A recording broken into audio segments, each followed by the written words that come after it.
New ইয়র্কের Manhattan থেকে আপনাদের সঙ্গে আছে আমি খালেদ মহিউদ্দিন। একটু দেরিতে হলেও ঈদ মোবারক বলতে চাই। আজ আমরা যাকে সঙ্গে পেয়েছি তিনি বাংলাদেশের সাবেক প্রধানমন্ত্রী শেখ হাসিনা। পরিস্থিতিতে বাংলাদেশের রাজনৈতিক মেরুকরণ, যারা ক্ষমতায় আছেন, যাদের অন্তর্বর্তীকালীন সরকার, তাদের সম্ভাবনা এবং ভবিষ্যৎ নিয়ে কথা বলার জন্য আজ আমাদের সঙ্গে রয়েছেন বেগম খালেদা জিয়া, বিএনপি সভাপতি। তিনিও আসলে বিএনপি চেয়ারপারসন, তিনিও আসলে চিকিৎসার জন্য লন্ডনে গিয়েছেন। শেখ হাসিনা, আমি আপনার কাছ থেকে জানতে চাইবো যে আন্দোলনে শেখ হাসিনার পতন হলো সেই আন্দোলন সম্পর্কে অন্তর্বর্তী সরকারের প্রধান উপদেষ্টা ডক্টর মোহাম্মদ ইউনূস যুক্তরাষ্ট্রে বিল ক্লিন্টনের উপস্থিতিতে একটা অনুষ্ঠানে বললেন যে এই আন্দোলন খুব পরিকল্পিতভাবে চালিয়ে নেওয়া হয়েছে, কিছুই হঠাৎ হয়নি। আমরা আপনার কাছে একটু জানতে চাইবো যে আপনার জ্ঞাতসারে কিংবা অজ্ঞাতে এই আন্দোলন কি শুরু থেকেই কোটার আড়ালে সরকার পতনের আন্দোলন ছিল? চক্রান্তটা শুরু হয়েছিল সেই 2022 সাল থেকেই। কিছুতে আমাকে ক্ষমতায় থাকতে দেবে না। আর বাংলাদেশ যখন উন্নত হয়ে গেছে, যারা এই সুদখোর ইউনূসের তো বহুদিনের লালায়িত স্বপ্ন, আর তার মদতদাতা আজকে এটা প্রমাণিত। সেই ইউএসএইডের টাকা আর আমেরিকার মদত, পাকিস্তানি আইএসআই মদত, জঙ্গি, সন্ত্রাসী, খুনি এরা এবং গ্রেনেড হামলাকারী, বিডিআরে আমাদের সেনা সদস্যদের হত্যাকারী, এরাই হচ্ছে তার শক্তির আধার। তাদেরকে নিয়েই তার পথ চলা, যা আজকে প্রমাণিত সত্য। এবং আমি আরেকটি খবর আপনাদের দিতে চাই। দুর্নীতি দমন কমিশনে ইউনূসের বিরুদ্ধে একটা মামলা হয়েছে। আর শ্রমিকদের অর্থ আত্মসাতের জন্য শ্রমিকদের করা মামলায় শ্রমিক আদালতে ইউনূস কিন্তু সাজাপ্রাপ্ত আসামি। সে কিন্তু একটা কনভিক্টেড আসামি এবং সে চক্রান্ত করে, সন্ত্রাস করে, জঙ্গিবাদকে সহায় করে এবং অপপ্রচার চালিয়ে সে ক্ষমতাটা দখল করেছে। ক্ষমতা দখল করার সাথে সাথে কী করেছে, সে তার আগে থেকেও প্রচেষ্টা ছিল। ইউনূস সেন্টার নামে একটা জায়গা, আপনারা জানেন, গ্রামীণ ব্যাংকের একটা সম্পত্তি 11,000 স্কোয়ার ফিট বিনা পয়সায় নিয়ে সেখানে তার ইউনূস সেন্টার। এবং এটা হচ্ছে একেবারে যত রকমের চক্রান্তের জায়গা। ইউনূস ক্ষমতায় যেয়ে কিন্তু নিজে ওই জায়গায় তার যে লোকরা বসা, তাদেরকে দিয়ে সারা বাংলাদেশে সার্ভে করার নামে লোক নিয়োগ দিয়েছে। ঢাকা জেলার জন্য 40 জন, আর তাছাড়া সারা বাংলাদেশের জন্য তার প্রায় 80 থেকে 100 জনের টিম।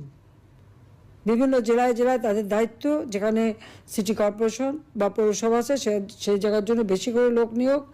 এবং ইউনিয়ন পর্যায় পর্যন্ত সে লোক নিয়োগ দিয়েছে, যাদেরকে সে টাকা দেয়। তাদের হাতে মোবাইল ফোন, একদম স্মার্টফোন, তাদের হাতে কম্পিউটার, এবং সমগ্র বাংলাদেশের সমস্ত তথ্য দিয়ে তারা পাঠায়। এই তথ্যের যে তথ্যগুলি সে সংগ্রহ করে যাচ্ছে, সেটা হচ্ছে আওয়ামী লীগের নেতারা কে বেশি জনপ্রিয়, অতীতে কে জনপ্রিয় ছিল, বা এমপি ছিল, বা চেয়ারম্যান ছিল, বা কি ছিল, বা ভবিষ্যতে কে হবে, আর বর্তমানেও কে আছে। এই সমস্ত তথ্যগুলি সংগ্রহ করা, বিত্তশালী সম্প্রদায় কাকে সমর্থন দেয়, আওয়ামী লীগকে দেয় না কাকে দেয়, তাদের তথ্য সংগ্রহ করা। এবং আওয়ামী লীগ, বিএনপি, জাতীয় পার্টি, জামাত কার কোথায় কি অবস্থা, ভোটের কি অবস্থা, এই সমস্ত তথ্য সংগ্রহ করার জন্য তার কিন্তু এজেন্ট নিয়োগ করা আছে। এছাড়া সে যে বিশাল গুন্ডা বাহিনী পালে, 1000 মোটর সাইকেল তাদেরকে দেওয়া হয়েছে, এবং তাদের হাতে স্মার্টফোন, এবং কয়েকটা মাদ্রাসা, কিছু ইউনিভার্সিটি, 35টা কলেজ ইউনিভার্সিটির কিছু ছেলে মেয়েকে সে টাকা দিয়ে পেলে পুষে রাখে, এবং তাদেরকে দিয়েই যত অঘটনগুলি ঘটায়। এবং এটা যে তার একটা সেই মানে সূক্ষ্ম পরিকল্পনার ফসল, সেটা সে নিজেই বলে ফেলেছে বিল ক্লিন্টনের অনুষ্ঠানে।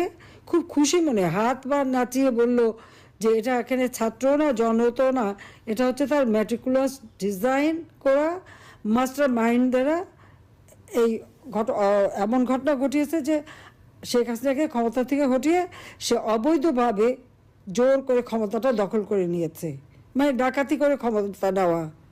এবং ক্ষমতা নেওয়ার পরই আওয়ামী লীগের উপরে যত রকমের অত্যাচার, আর এই অত্যাচারে আরও উৎসাহিত হয়ে বিএনপি আর জামাত তো আছেই। কারণ জামাতের কথা হচ্ছে আমরা যুদ্ধাপরাধীদের বিচার করেছি, যেখানে জিয়াউর রহমান যুদ্ধাপরাধীদের মন্ত্রী করেছিল, আর যারা সাজাপ্রাপ্ত আসামি তাদেরও ছেড়ে দিয়েছিল। গোলাম আজম পাকিস্তানি পাসপোর্ট নিয়ে পাকিস্তানে ছিল, তাকে আবার ফেরত এনেছিল। কাজে তাদের আমরা বিচার করেছি, কাজে সেই প্রতিশোধ দেবে। আর জাতির পিতা বঙ্গবন্ধু শেখ মুজিবুর রহমানের হত্যাকারীদেরকে জিয়াউর রহমান ইন্ডেমনিটি দিয়েছিল, দায় মুক্তি, তাদেরও বিচার করেছি। আজকে আপনারা দেখেন 7ই জুলাই 2024 সালে যে আন্দোলন, কই পুলিশ তো কিছু বলেনি আন্দোলনকারীদেরকে, আমরা তো কিছুই বলিনি, বরং তাদের সাথে আলোচনা করা, তাদের পাশে থাকা। মেয়েরা যখন পথে নেমেছে তাদের নিরাপত্তা, ওই মেয়েরা যখন স্লোগান দেয় শেখ হাসিনা পদত্যাগ চায়, আর আমি তখন তাদের নিরাপত্তা দেই যে তাদের জন্য কোনো রকম অসুবিধা না হয়। আজকে তাদের অবস্থাটা কি? এখন মেয়েরা ঘর থেকে বেরোতে পারে না। তারা এমনই আন্দোলন করলো আর এমনই স্বাধীন করে ফেললো দেশ যে এখন নিজেরাই ঘরবন্দি। এখন যাবে কোথায়, তারা কি করবে? আর সেই যেটা কোনো কোটা ইস্যুই ছিল না, সেই কোটা আন্দোলনই বা তাদের কোথায় গেল? আর এখন সপ্তদলীয়করণ, এই অস্ত্র লাঠি সোটা নিয়ে চিফ জাস্টিসকে পদত্যাগ করতে বাধ্য, জজকে পদত্যাগ করতে বাধ্য। কোনোদিন এই অবস্থায় কখনো বাংলাদেশকে ভাবতে পারেনি। শিক্ষকদের চাকরি থেকে বের করে দিচ্ছে, ইউনিভার্সিটি, কলেজ, স্কুল সব জায়গায় ছাত্রছাত্রীদের অপমান করাচ্ছে, প্রতি পদে পদে চরমভাবে মানবাধিকার লঙ্ঘন করে যাচ্ছে। বাড়িতে ছোট শিশু তা থাকা সত্ত্বেও বাবা মাকে গ্রেপ্তার করেছে, বাবাকে তাকে মাকেও। তো এই বাচ্চাটাকে কে দেখবে? কি হবে তার? 93 জন আইনজীবীর বিরুদ্ধে মামলা তারা সারেন্ডার করেছে, তাদের জামিন দেবে না। কিছু জামিন দিয়েছে, কিছু দিচ্ছে না। মানে আপনি যে বিচার চাইবেন সেই সুযোগটাও নাই। আইনজীবীদের এইভাবে গণহারে মামলা দেওয়া, গ্রেপ্তার করা, পৃথিবীর কোনো সভ্য দেশে এরকম ঘটনা ঘটে বলে আমার তো জানা নেই, আমি তো দেখিনি। কাজে বাংলাদেশে আজকে কি? আইনের শাসন নাই, ন্যায় বিচার পাওয়ার অধিকার নাই, নারীদের কোনো স্বাধীনতা নাই। এবারে ঈদে শ্রমিকদের কান্নায় ভরা, 1100 ইন্ডাস্ট্রি বন্ধ, শ্রমিকদের কাজ পায় না। তার উপর আমার আওয়ামী লীগের নেতাকর্মীদের ঘর বা বসত বাড়ি, ব্যবসা প্রতিষ্ঠান, তাদের গরুর খামার, মৎস্য খামার, মুরগির খামার, ফলের বাগান সবই ধ্বংস। দোকানপাট যা ছিল একেবারে সব ভেঙে চুরে লুটপাট করে জ্বালিয়ে পুড়িয়ে নিঃস্ব করে দিচ্ছে। কেন? আওয়ামী লীগ যেন আর কোনোদিন মাথা তুলে দাঁড়াতে না পারে, এটাই তাদের চেষ্টা।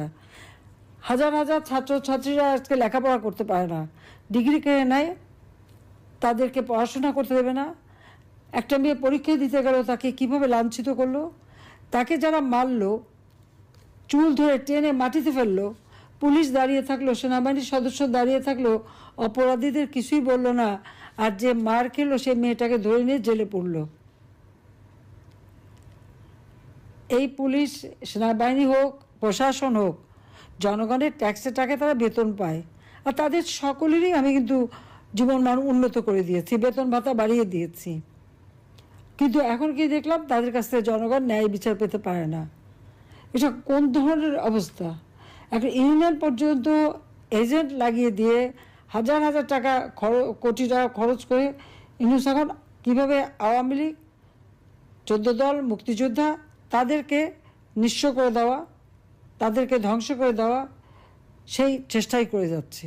আর তার দোসর জঙ্গি, সন্ত্রাসী, খুনি, দুর্নীতিবাজ, অবৈধ অস্ত্রধারী এবং জেলখানা থেকে তাদের সবাইকে মুক্তি দিয়েছে। গ্রেনেড হামলাকারী থেকে শুরু করে কেউই বাদ নাই, মুক্তি দিয়ে জেল ভরে ফেলেছে আমার আওয়ামী লীগের নেতা কর্মী দিয়ে। সবচেয়ে বড় কথা, পিটিয়ে মানুষ হত্যা করা, এমনকি আইনজীবীকে পিটিয়ে হত্যা করলো, মাথা কোপানো, মানে বর্বরতা। পাকিস্তান আর্মি গুলি করে মানুষ মারত, আর এরা এমনই বর্বর যে পিটিয়ে হত্যা, এমনকি অন্তঃসত্ত্বা নারী পুলিশ কনস্টেবলকেও ছাড়েনি। আর আমাদের মেয়েদের উপরে ইফতার বন্টন করছে, তাকেও, তার উপরেও জুলুম, তাকেও মেরে পাতা ফাটিয়ে দিয়েছে এবং কয়েকটা সেলাই পড়েছে। তো এইভাবে অত্যাচার, নির্যাতন তারা চালিয়ে যাচ্ছে। আর মামলা দেওয়াতে তো আমার মনে হয় আমি এই পর্যন্ত যত হিসাব প্রায় 70,000 মামলা আর এজাহারভুক্ত আর অজ্ঞাতনামা ধরলে প্রায় 4-5 লাখ হবে আসামি করে দিয়েছে। কারণ আমার বিরুদ্ধেই তো কতগুলি মামলা, 288টা মামলা, তারপরে আর একটা দিয়েছে রাষ্ট্রদ্রোহী মামলা। আমি ইউনুসকে জিজ্ঞেস করি, রাষ্ট্রটা কার? আমার বাবা তার জীবনটা উৎসর্গ করেছে, আওয়ামী লীগের নেতাকর্মী তাদের জীবন উৎসর্গ করে এই দেশ স্বাধীন করেছে। আমি জনগণের নির্বাচিত প্রতিনিধি, জনগণ আমাকে ভোট দিয়েছে, পার্লামেন্টারি পার্টিতে আমি ভোট পেয়েছি, সমর্থন পেয়ে সরকার গঠন করেছি। সংবিধান মোতাবেক আমার প্রধানমন্ত্রিত্ব হচ্ছে বৈধ সাংবিধানিক। আর ইউনূস এই জঙ্গি সন্ত্রাসী তাদেরকে নিয়ে সূক্ষ্ম পরিকল্পনা করে সন্ত্রাস করে সে ক্ষমতা দখল করেছে। তার কোনো জনগণের ম্যান্ডেট নাই, সাংবিধানিক ভিত্তি নাই, আইনগত ভিত্তি নাই। আর সে দেয় আমার বিরুদ্ধে রাষ্ট্রদ্রোহী মামলা, যে রাষ্ট্রদ্রোহী কাজ করেছে সংবিধানের 7 খ অনুযায়ী, সেই হচ্ছে সবচেয়ে বড় অপরাধী, যে এইভাবে ক্ষমতা দখল করলে তার শাস্তি হবে এবং ইনশাল্লাহ শাস্তি দেবো, এতে কোনো সন্দেহ নেই। আজকে সমস্ত অর্থনীতিকে ধ্বংস করে দিয়েছে, প্রবৃদ্ধি কমে গেছে, মাথাপিছু আয় কমে গেছে, মানুষের কোনো দিনমজুররাও আজকে কাজ পায় না। আর ধর্ষণ, শিশু নারী ধর্ষণ, বাংলাদেশ যেন এখন ধর্ষণের স্বর্গরাজ্য, কিন্তু কেউ সংবাদ পরিবেশন করতে পারবে না, কোনো সংবাদ দিতে পারবে না, কোনো নিউজ দিতে পারবে না। যে নিউজ দিতে যাবে, যে সংবাদ পরিবেশন করবে, তার বিরুদ্ধে ব্যবস্থা নেবে। সেখানে তার এজেন্ট বসানো আছে। এই যে কত এজেন্ট পালে, এটাই হলো সব থেকে বড় কথা, যে এইভাবেই সে